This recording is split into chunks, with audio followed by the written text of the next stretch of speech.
Hello.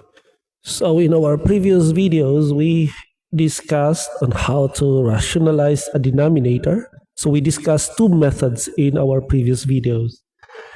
The first method was to multiply the denominator by itself. And in the second video, we introduced the method of conjugate. So we multiply the denominator by its conjugate. And we explain what a conjugate is and why multiplying by conjugate will work. So I want you to review the previous videos if you want to learn those two methods on how to rationalize the denominator. In this video, we will be rationalizing the denominator, but this case we have a denominator with higher order roots. So it's not just a simple square root. So it could be a cube root, right? So higher order of roots. For example, we have a cube root in the denominator. So we have to rationalize it. So if you don't want to multiply it by its conjugate, then you need to apply this method on how to rationalize the denominator when it has a higher order of the roots. Okay, so we have here, for example, how do we rationalize 2 over the cube root of 4? 2 over the cube root of 4. All right, step 1, we need to identify what's needed. So we have, in the denominator, we have the cube root of 4.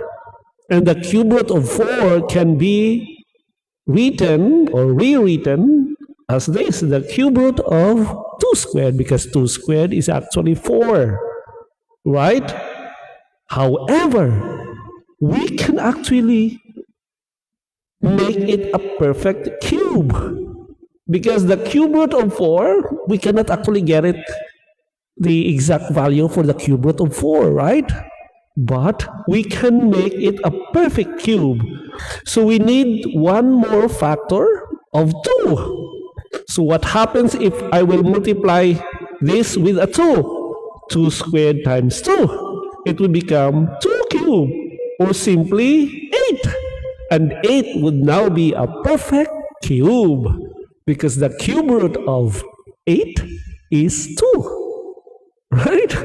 So we can now extract the cube root of 8. So what we did was we simply multiplied 2 squared by another 2, which is 2, to make it 2 cubed. So the cube root of 8 would now be 2. All right? So what we did was, so we multiply, all right, by the cube root of 2 times the cube root of 2. So this is the one that was given to us, right? 2 divided by the cube root of 4. So if we multiply it with this, it would become, the numerator would be this, 2 times the cube root of 2. And the denominator would be, because we multiplied it with another 2, right? So it would become 4 times 2 and cube root, right? The cube root of 4 times 2, right? And then we proceed. The numerator would be 2 times the cube root of 2, and the denominator would be the cube root of 8, right?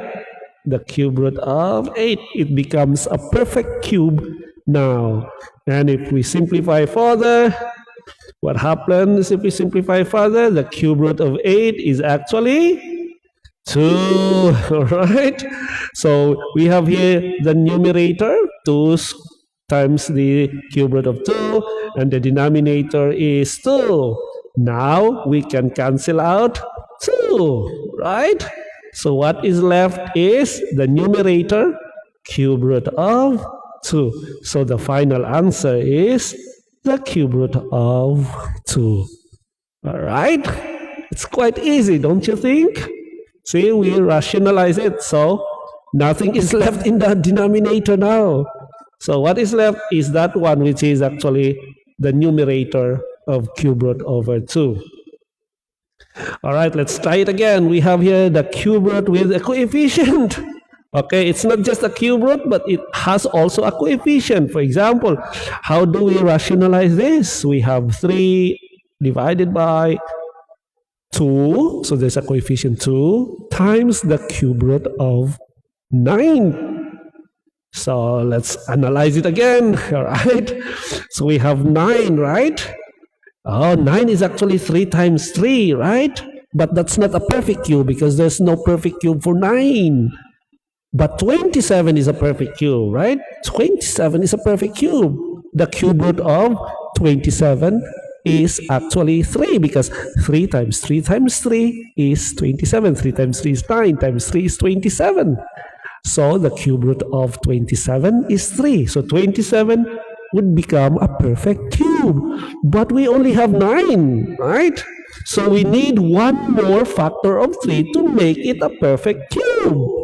Right? So we have 3 times 3 times 3. 3 times 3 is 9 times 3 is 27. So we need another factor of 3 to make it cube root of 27. And then we can extract the cube root of 27, which is 3. So what we will do is we will simply multiply it by the cube root of 3.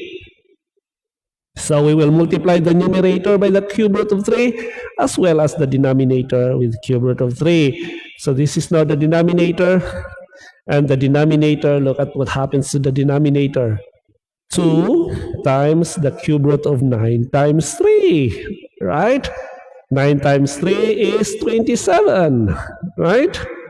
So this is now the numerator, 3 times the cube root of 3. And then we have 2 times the cube root of 27 is 3. So 2 times 3. So what happens then? We can cancel out the common factors, right? We can cancel out the common factors. We can cancel out one of the 3's there, right? Because it becomes like this. And 6 is actually 2 times 3. So we can cancel out one of the 3's here. So we cancel out a 3 here in the denominator and in the numerator as well. We cancel out the 3 there. So what is left is the cube root of 3 over 2. So the final answer is cube root of 3 over 2. It is quite easy, don't you think? All right, let's see if we still have always. That's our last problem. All right, what do you think about rationalizing the denominator, guys? All right, so if you still have questions about how to rationalize the denominator, review our previous videos. And of course, this is our third method. So we introduced to you, so I introduced to you different methods on how to rationalize the denominator. Just pick any method you prefer. All right? All right. Don't forget to subscribe and like the video. Right? If you have some more questions, as I've said, just leave a comment below. All right, we will have more videos like this in the coming days. All right, thank you so much for watching, and I hope to see you again next time. Goodbye.